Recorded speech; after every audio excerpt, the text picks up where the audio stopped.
Необычные разноцветные скалы с отелями внутри, каньоны, скальные церквушки с фресками, воздушные шары, волшебные закаты и рассветы, подземные города, чай на террасах – это Каппадокия. Регион в Турции, о котором многие не слышали, и который даже после 35 посещенных мной стран вызвал огромный восторг. Сегодня наш последний рассвет в этом потрясающем месте, ведь этой ночью нам пора возвращаться домой. Сотни шаров поднялись и парят над Гёрема. Эту красоту не передать в видео, это просто нужно увидеть своими глазами.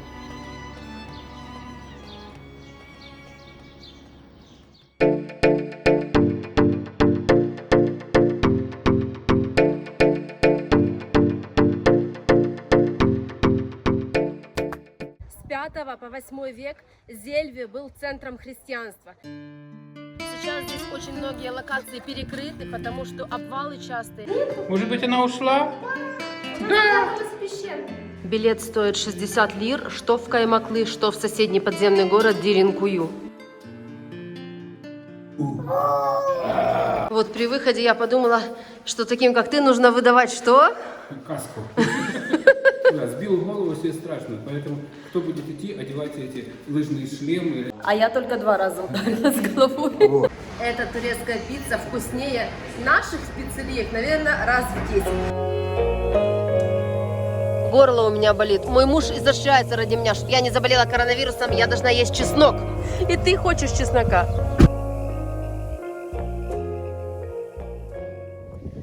Мы приехали в Гёреме, музей под открытым небом, и моему возмущению нет предела. Для граждан Турции вход 60 лир, но для всех иностранцев входной билет 100 лир.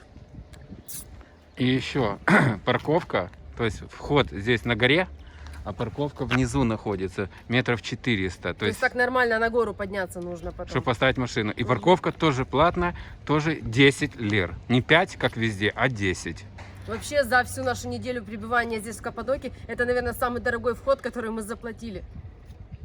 Это девичий монастырь, он сразу слева от входа, и он сейчас не работает, туда не пускают из-за обвалов. Вот еще у нас подрастает человечек, который не очень любит ходить, а любит ездить на ручках у папы, да? Или ножками, пойдем? Понятно. Там такой проход узкий-узкий, опять нужно нагинаться. Пошли в норку, дочь? Вообще, Гёреме музей под открытым небом считается одним из самых больших монастырских комплексов в районе Каппадокии. Здесь собрано 10 церквей и часовен. Мы сейчас по основным пройдем.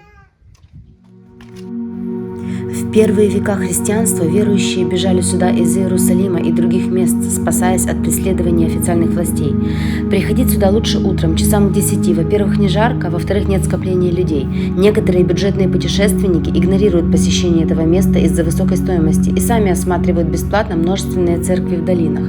А еще можно отправиться в долину Ихлара самостоятельно или купив экскурсию по зеленому маршруту, где можно увидеть интереснейшие фрески в сирийском, коптском и армянском стиле.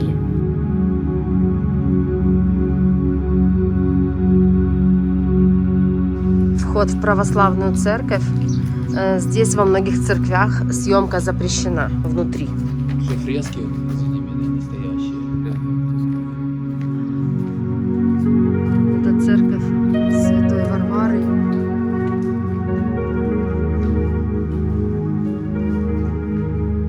Фрески, многие лики святых не очень хорошо сохранились.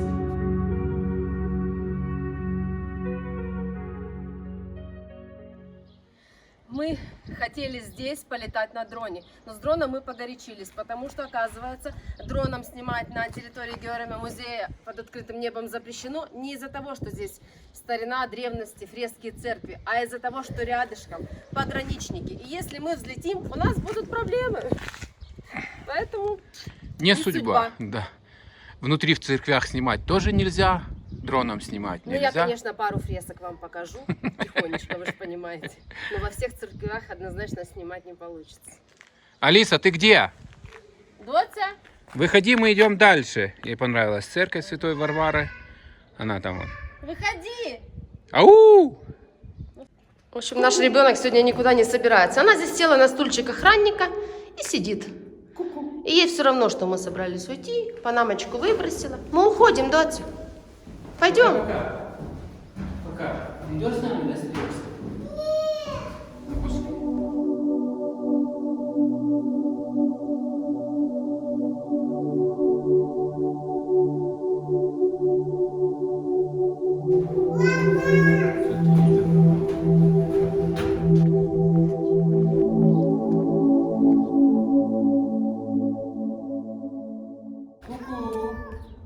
Ку-ку.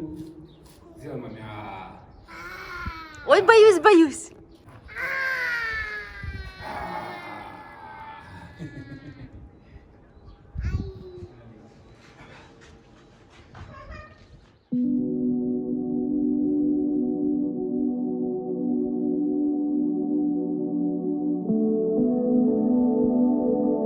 Это как усыпальница.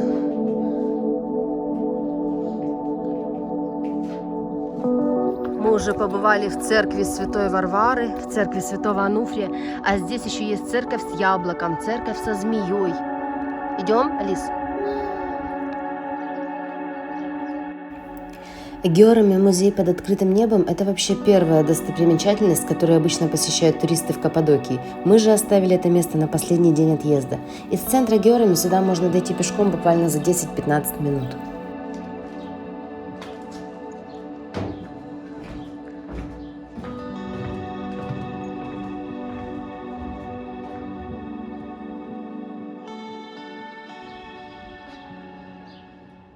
А вот вход в темную церковь, 30 лир его стоимость. И, кстати, темная она называется именно потому, что там очень темно, плохое освещение. Сверху к 100 лирам, еще 30-ку.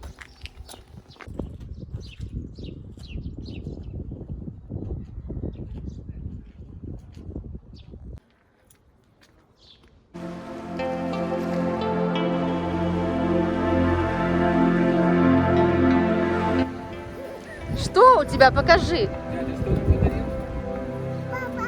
Черепаха, класс. Покажи. Ух ты.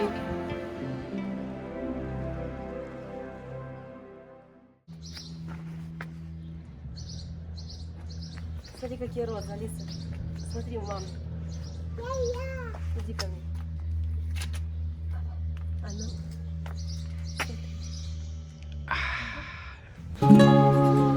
Вот еще один ресторанчик неплохой. Потери кебаб.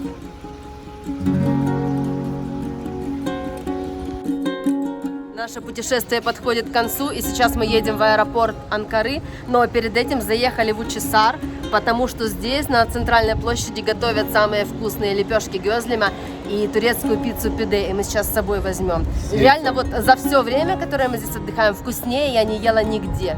Вот, ребят, если крепость вот там, здесь мечеть, и на вот этой улочке, вот так называется это заведение, кебаб-салон. Мы заказали, ждем с собой, чтобы нам завернули. И вот самое вкусное это вот это. Также здесь можно тести кебаб покушать.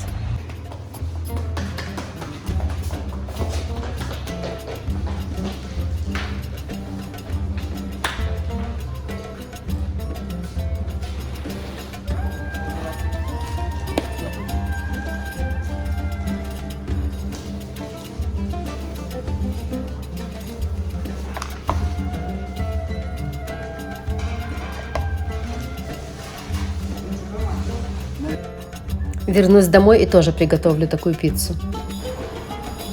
Это все посыпается сыром, заливается яйцом и ставится в печь.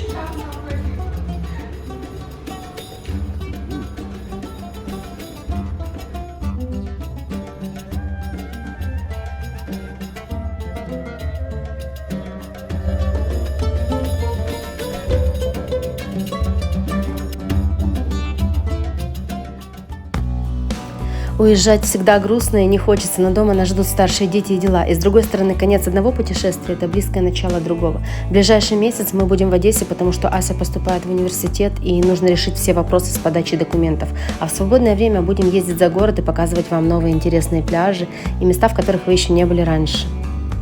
Очень жаль, что такие видео, как Каппадокия и другие исторические места, не набирают много просмотров. И, конечно, нам бы хотелось, чтобы на мой канал подписывались те, кто любит путешествия по миру, кому интересны новые уголки нашей планеты и красивые места. И спасибо всем, кто посмотрел все выпуски из моей удивительной Каппадокии. Вот мы уже подъезжаем к аэропорту сейчас. Наш рейс в Украину немного задержали, и вот уже сейчас глубокая ночь. Алиса спит с папой, сонное царство у нас. Через 2 часа мы приземлимся в аэропорту Борисполь, затем 5 часов пути и будем уже дома. Спасибо всем за подписку и лайки.